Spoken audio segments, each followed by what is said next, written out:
To me, one of the most beautiful things about soccer, this sacred rule that separates it from every American sport and most other sports on earth, it doesn't stop.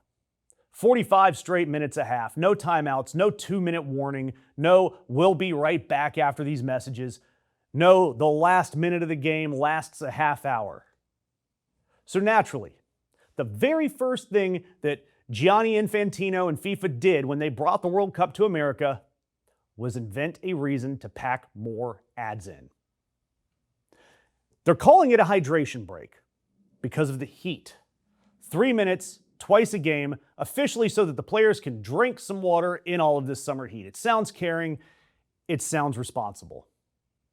Except FIFA then quietly told all of the broadcasters they're allowed to run commercials during it. So the hydration break isn't for the players.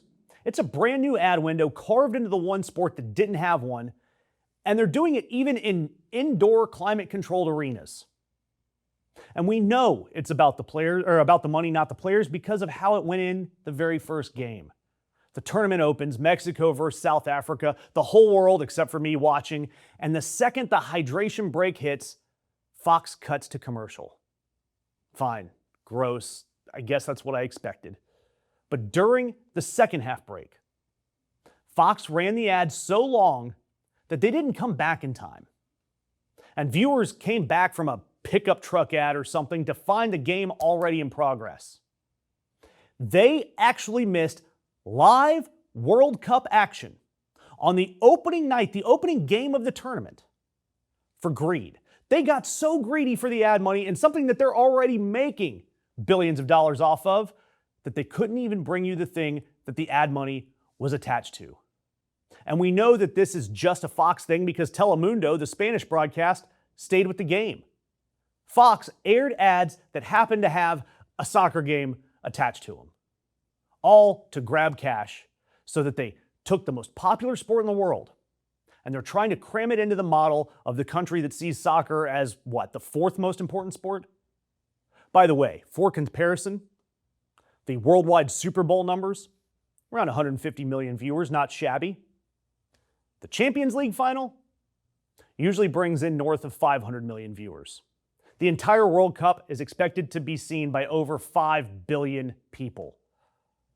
Soccer is 2 halves, 45 minutes of the beautiful game uninterrupted.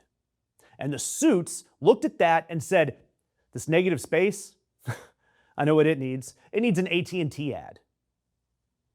But here's the genuinely funny part, the part that tells you everything. While the corporate media is absolutely loving this tournament and selling it to you wall to wall, because there is great, soft, feel-good footage, which prints money for networks. You know, Fox News was running this warm segment about the great foreign fans discovering the real America. I'm having a ball watching the great Dutch fans in Dallas, the Scottish supporters, the Tartan Army rolling into Boston, serenading neighborhoods with bagpipes, taking over Red Sox games at Fenway.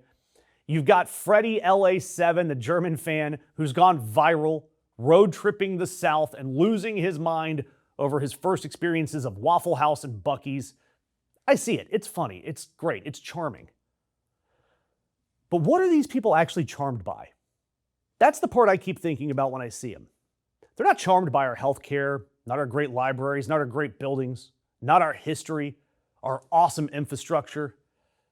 They're filming Big Gulps and gravy-covered everything and Waffle House at 2 o'clock in the morning like they've finally found the lost civilization of fat idiots. The things the world finds delightful about America are, lovingly, the things a cardiologist finds alarming. But that's a different show. That's for a different video.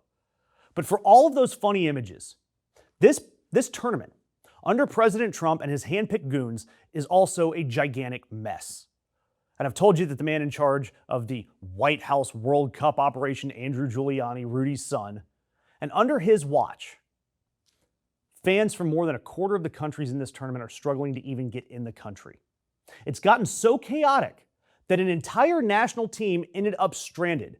Uruguay stuck at a resort in Mexico on the eve of their opening match because their plane couldn't get clearance to land in Miami. And FIFA's great answer to every bit of this was its president, Gianni Infantino, going on camera and telling the planet to chill and to trust us. And when I say to chill, I don't mean to chill and do nothing. I mean to trust us, that we are working behind the scenes, we are trying to understand, and there are things we can know, things we cannot know. Trust them to do what exactly? This is the same FIFA that invented a peace prize for the sole purpose of making Donald Trump proud of them, and then they booked the Village people to play that ceremony. And now, this is the first World Cup ever sold with dynamic pricing, and the result, you see it on TV. 75 of the 104 games haven't sold out, including all 4 quarterfinals and both semifinals. You see rows and rows of empty plastic seats at the biggest matches on the planet. All while FIFA, which still swears up and down it's a nonprofit, is walking off with a record $8.9 billion. Europe filed a formal complaint accusing FIFA of them treating the sport like a private luxury. Gee, I wonder where they got that. Even the host cities are feeling it. We're just learning that Seattle's hotel bookings are down 20%, worse than COVID by some of the local estimates, because the international crowd took one look at the welcome mat that we've laid out, and they've decided they're not really welcome. They've stayed home. And presiding over all of it is a president who, I remind you, doesn't give one crap about this sport he's hosting. The man who once stood on a stage and announced that the NFL should change its name so that soccer can be called football in America, and he could just do it by executive order the same way he renamed golf. This is the man who stole Chelsea's trophy during the Club World Cup, and now it's being reported that he wants to, and has FIFA's permission to, hand the World Cup trophy off like he did with Chelsea before he absconded with their award, instead of that traditional trophy lift, that beautiful picture of a team having their team captain hoist the trophy, fireworks, confetti. It's a beautiful sight, and that is going to be ruined by Donald Trump, and he might steal the trophy again. Who knows? Look, the World Cup is a beautiful thing, and it is happening despite the people running it, but not because of them. I'm still not letting them have any of my money.